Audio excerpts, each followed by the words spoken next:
Our next topic is enzyme catalysis. तो देखिए, enzyme catalysis में सबसे पहले बात करते हैं एंजाइम्स की। क्या होते हैं ये enzymes? These enzymes are the complex organic compounds that are produced in the bodies of living organisms, that is plants and animals. These enzymes are actually protein molecules which have a very high molecular mass. And what is their significance? तो देखिए, ये जो enzymes है ये plants और animals के bodies में होने वाले रिएक्शंस को कैटेलाइज करती है. Number of reactions that are taking place in the bodies of plants and animals are catalyzed by these enzymes, and that's why these enzymes are also known as biochemical catalyst. इन्हें हम क्या कहते हैं? Biochemical catalyst, क्योंकि ये living organisms के bodies में होने वाले कई रिएक्शंस को कैटेलाइज करती है, मतलब वो रिएक्शंस का रेट बढ़ाती है. तो चलिए कुछ एग्जाम्पल्स देख लेते हैं. Let us see some examples of this enzyme catalysis. So the first example is inversion of cane sugar. So the sugar sucrose is converted into glucose and fructose by the enzyme invertase. क्या कहा मैंने? ये जो sugar है sucrose C12H22O11, right, plus water gets converted into this sucrose sugar gets converted into glucose and fructose with the help of the enzyme invertase. कौन सा enzyme use होता है यहाँ पे? Invertase. Then another example is conversion of the sugar maltose, that is C12H22O11. This is maltose sugar plus water gets converted into 2 molecules of glucose by the enzyme maltase. तो आप कहोगे कि glucose और fructose का formula तो मैंने same लिखा है, इवन माल्टोज एंड सुक्रोज का फॉर्मूला भी सेम है. तो देखिए, फॉर्मूला सेम होता है लेकिन स्ट्रक्चर डिफरेंट होता है, right. They are kind of a isomers, जो हम आगे बायोकेमिस्ट्री में ज़रूर पढ़ने वाले हैं.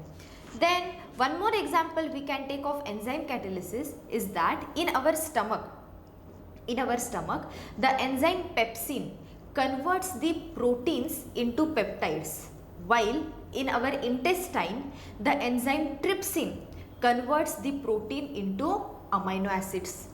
तो ये एंजाइम कैटालिसिस का काम करते हैं हमारे बॉडीज में. तो अब बात करते हैं कैरेक्टरिस्टिक्स ऑफ एंजाइम कैटालिसिस की. क्या कैरेक्टरिस्टिक्स होते हैं एंजाइम कैटालिसिस के? तो पहला कैरेक्टरिस्टिक है एफिशिएंसी. देखिए, ये जो एंजाइम्स होते हैं ये बहुत ज़्यादा एफिशिएंट होते हैं. मतलब हम क्या कहना चाहते हैं यहाँ पे कि जैसे for example even 1 molecule of enzyme can transform nearly 1 million of reactant molecules within a minute. तो इतनी ज़्यादा एफिशिएंसी होती है कैटलिस्ट की. Then second characteristic is the highly specific nature. देखिए, ये जो एंजाइम्स होते हैं ये बहुत ज़्यादा स्पेसिफिक होते हैं रिएक्टेंट्स के लिए. मतलब एक कैटलिस्ट सिर्फ एक ही रिएक्शन कैटेलाइज करता है. A catalyst does not catalyse more than 1 reaction. It means that it is highly specific in nature. Then the next characteristic is the optimum temperature. अब ये ऑप्टिमम टेम्परेचर क्या होता है?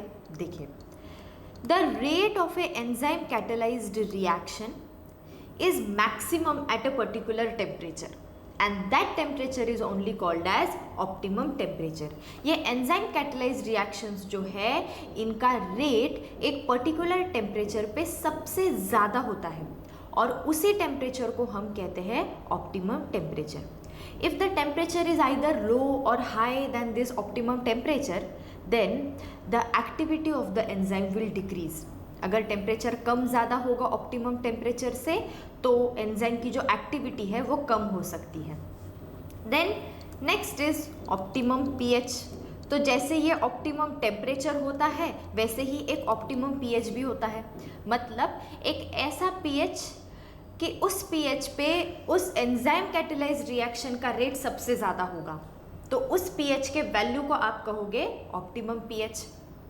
So if that pH is maintained during the reaction, the activity of enzyme will be maximum. Then next factor is the influence of the activators.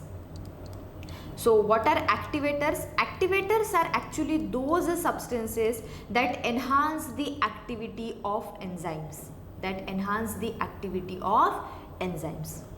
Then next is the influence of the inhibitors or the poisons.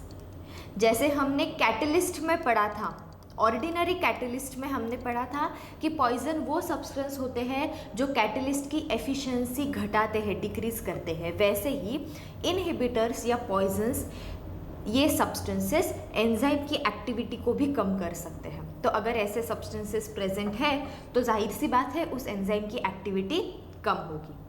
So these are some of the characteristics of the enzyme catalyst. अब हमारा next point है mechanism of enzyme catalysis. ये जो enzyme catalysis होता है आखिर इसका mechanism क्या है, मतलब ये होता कैसे है. तो चलिए वो देख लेते हैं. Let us see that part. So as you can see a diagram on the screen. आप स्क्रीन पे एक डायग्राम देख सकते हैं.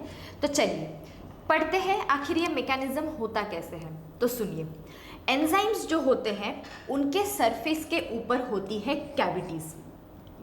ठीक है, इन कैविटीज़ का अपना एक कैरेक्टरिस्टिक शेप होता है और इनके ऊपर होते हैं कुछ एक्टिव ग्रुप्स.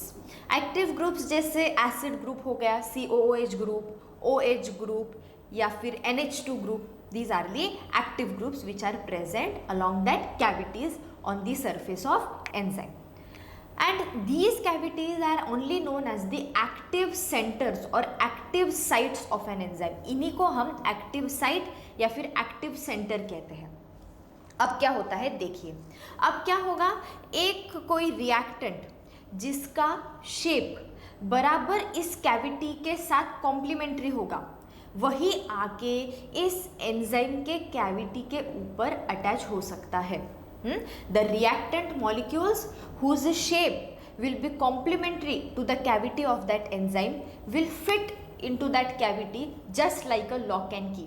जैसे ताला और चाबी होती है ना, हर ताले की अपनी एक चाबी होती है. अगर आप उसमें कोई दूसरी चाबी लगाओगे तो वो लगती नहीं है, ताला कभी खुलेगा नहीं. वैसे ही एंजाइम के ऊपर जो कैविटी है उस कैविटी में एक पर्टिकुलर रिएक्टेंट के मॉलिक्यूल्स ही आके अटैच हो सकते हैं. और जब ये अटैच हो जाएंगे तब ये क्या बनाते हैं, एंजाइम सबस्ट्रेट कॉम्प्लेक्स. यहाँ पे हमने रिएक्टेंट को ही सबस्ट्रेट कहा है. ठीक है, तो आप फिगर में देख सकते हो, एक तरफ तो मैंने लिखा है एंजाइम, उसके बाजू में है सबस्ट्रेट. राइट, दोनों एक दूसरे के अंदर फिट हो जाएंगे और क्या बनाएंगे, enzyme substrate complex. Now this enzyme substrate complex, और it is also sometimes called as activated complex, it will decompose to yield the desired product and the enzyme will be again regenerated. So this is the mechanism of the enzyme catalysis.